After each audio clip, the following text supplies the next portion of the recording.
नमस्कार दोस्तों, मैं हूं राजेंद्र गुजर। स्वागत करता हूं आपका देवश्री विद्याश्रम ऑनलाइन क्लासेज में। दोस्तों, मैं आपके लिए जो टॉपिक लेके आया था वर्ण विचार, उसी को हम आगे बढ़ाते हैं। देखते हैं, हम बात कर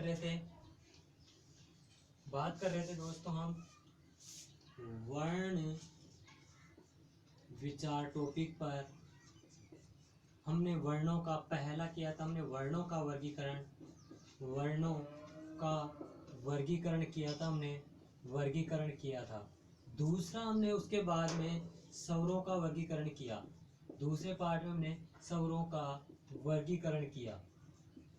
और अब हम करने जा रहे हैं दोस्तों तीसरा, व्यंजनों का वर्गीकरण। ठीक है दोस्तों, व्यंजनों का वर्गीकरण, स्वरों का वर्गीकरण और वर्णों का वर्गीकरण, हम ये दो चीज देख चुके हैं। आज हम इस पॉइंट को देखेंगे। ठीक है, तो हम चलते हैं जल्दी से, टाइम को देखते हुए। हमें ज़्यादा वेस्ट नहीं करना टाइम, क्योंकि समय वैसे ही अनमोल धन है। ठीक है दोस्तों, आप जल्दी से शेयर कर दीजिए वीडियो को। तो मैं बात कर लेता हूँ आपसे। अपने दो प्रकार आए थे, एक तो आया था स्वर और दूसरा आया था व्यंजन। सबसे पहले ये इनके बारे में आपको बता चुका हूँ वैसे, लेकिन फिर से ये वे सब वर्ण हैं, ये वे वर्ण हैं जो स्वतंत्र बोले जाते हैं, यानी कि ये स्वतंत्र उच्चारित होते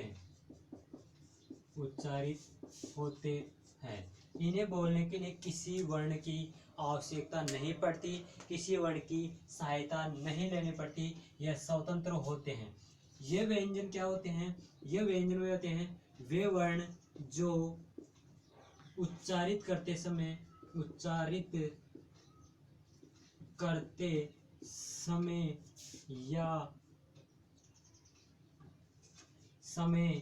या लिखते समय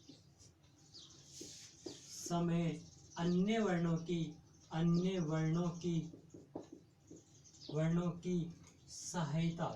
की सहायता लेनी पड़ती है। मतलब ये वह वर्ण है दोस्तों जिन्हें अन्य वर्ण की उच्चारित कर रहे हैं आप, या उच्चारण कर रहे हैं या लिख रहे हैं, कि कुछ भी हो, लेकिन इन वर्णों को लिखने के लिए अन्य वर्णों की सहायता लेनी पड़ती है। वो अन्य वर्ण कौन से होते हैं दोस्तों? स्वर होते हैं। यानी कि जैसे ए, आ, ई, उ, री, ए, ऐ, ओ, औ। ये ऐसे वर्ण हैं जो स्वतंत्र उच्चारित होते हैं, स्वतंत्र लिखे जाते हैं, किसी वर्ण की आवश्यकता नहीं पड़ती इनके लिए। लेकिन इनके लिए क आ गया, ख आ गया, ग आ गया, घ आ गया, न आ गया, पूरे के पूरे जितने भी व्यंजन, अगर इनको भी बोल रहा हूं मैं क, ख, ग, तो इनके अंदर दोस्तों अ मिला हुआ है, ख के अंदर भी अ मिला हुआ है, ग के अंदर भी अ मिला हुआ है, घ के अंदर भी अ मिला हुआ है, और न के अंदर भी अ मिला हुआ है। मतलब ये इसकी सहायता के द्वारा लिखे गए हैं और इसके सहायता के द्वारा ही उच्चारित है। इसलिए सभी व्यंजन, चाहे से वो च वाली लाइन हो, चाहे से छ हो, चाहे ट हो, चाहे प हो, चाहे त हो, कुछ भी हो, कोई सा भी वर्ण हो, जो भी व्यंजन है वो जो भी मतलब दूसरे पे आश्रित हो, सारे सारे व्यंजन होते हैं। ठीक है दोस्तों, यहाँ तक समझ में आया। अब करते हैं हम वर्गीकरण किसका? व्यंजनों का। आज हम जो टॉपिक है हमारा वह है व्यंजनों का वर्गीकरण। क्या है? व्यंजनों का वर्गीकरण।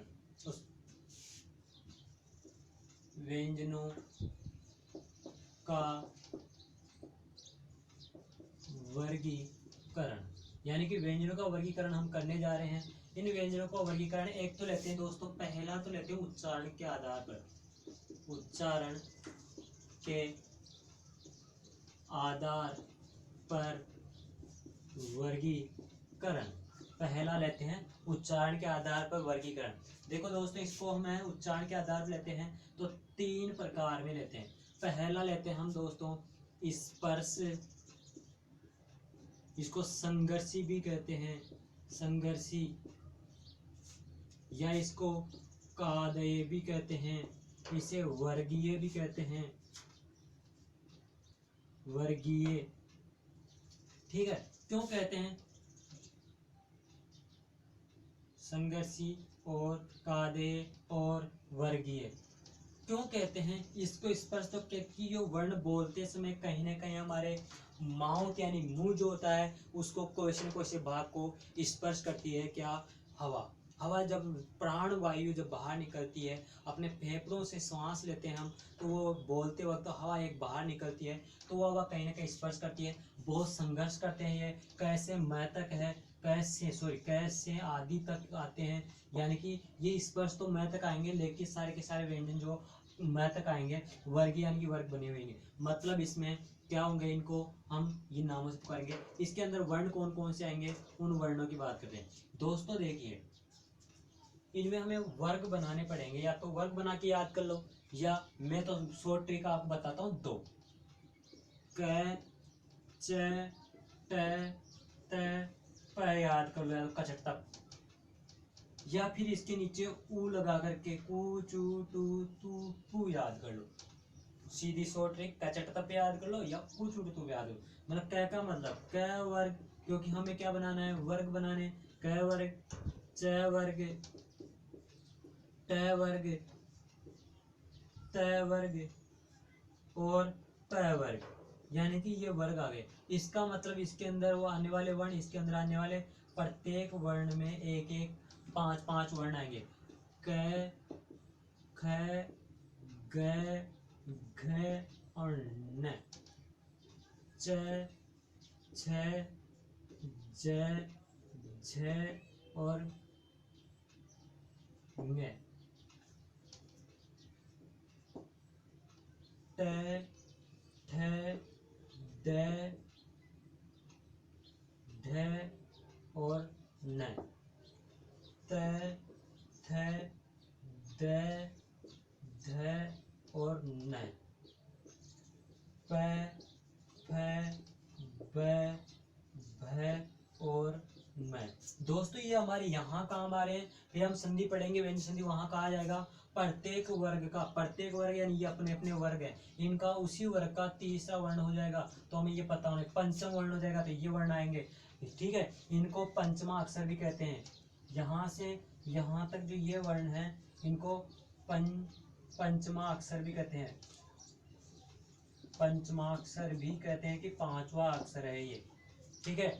इन्हें अनुस्वार भी, अनुनासिक भी कहते हैं, अनुनासिक वर्ण भी कहते हैं, ठीक है। और वैसे इन्हीं वर्ण का जो उच्चारण स्थान हम करते हैं, उच्चारण करते हैं, तो वो वर्ण कहते आते हैं। इसको उनके उच्चारण आधार पर फिर दूसरा प्रकार हमारे पास आता है अंतः स्थ, यानी कि अंतः स्थ में दोस्तों ये र, ल और व आता है। इसका प्रकार मैं बता चुका हूं दोस्तों कि ये क्या होते हैं, इनका क्रम जो संधि में पढ़ेंगे, ये व र ल पढ़ेंगे, संधि में ये प्रकार पढ़ेंगे, ये संधि के अकॉर्डिंग प्रकार है इसका, ये क्रम रहेगा। लेकिन अगर इस शब्द अनुशासन हिंदी व्याकरण के अनुसार तो ये क्रम रहेगा। तो इसमें 4 वर्ण आते हैं। इसके बाद में अगला जो प्रकार आएगा दोस्तों, वो अगला प्रकार आता है ऊष्मीय। ऊष्मीय वर्ण, ऊष्मीय में कौन कौन से आएंगे, स,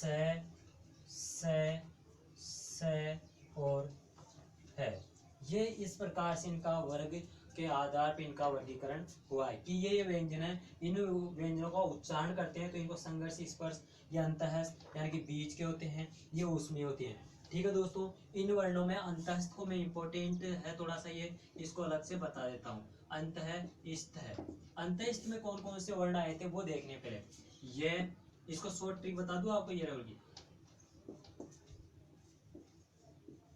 ये होती है दो दोस्त, जिनको हम दोस्तों को क्या कहते हैं, दोस्त यार, हम जिगरी यार हैं, हम तो बचपन के यार हैं, है ना।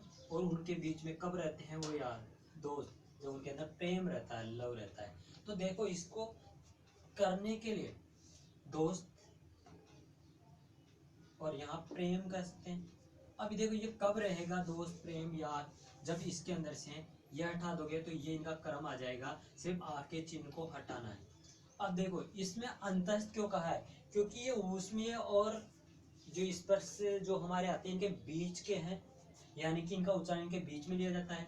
इसलिए अब देखो, ये और वह, ये दोनों को अर्धस्वर कहते हैं, अर्धस्वर कहते हैं। अर्धस्वर पूछ लिया जाए आपसे तो ये दोनों वर्ण होंगे प्रथम एंड अंतिम, प्रथम अंतिम, पहला और लास्ट वाला, फर्स्ट एंड लास्ट, ठीक है। और र क्या है फिर, ल क्या है फिर, जो र है उसको कहते हैं दोस्तों लुंठित। ये लुंठित वर्ण है। लुंठित का मतलब जीभ है जो हमारी लुढ़कती हुई आती है, र र यानी कि प्लेटा खाती हुई। और यह है पार्श्विक, पार्श्विक, ठीक है। पार्श्विक, पार्श्विक वर्ण है, पार्श्विक वर्ण है, ठीक है। तो इस प्रकार से इनका उच्चारण होता है। तो इसको लुंठित ध्यान रखना है। इनका अलग से फिर विभाजन किया है कि ये किस किस में आते हैं, ये अर्धस्वर होते हैं, ये लुंठित होते हैं, ये क्या होते हैं, ये पार्श्विक होते हैं, ठीक है। इसी प्रकार से इन्हें ऊष्म क्यों कहते हैं, क्योंकि जब इन्हें बोलते हैं तो गरम गरम हवा निकलती है, गर्म हवा निकलती है, बोलते समय जो वायु निकलती है वो गर्म निकलती है, ठीक है दोस्तों।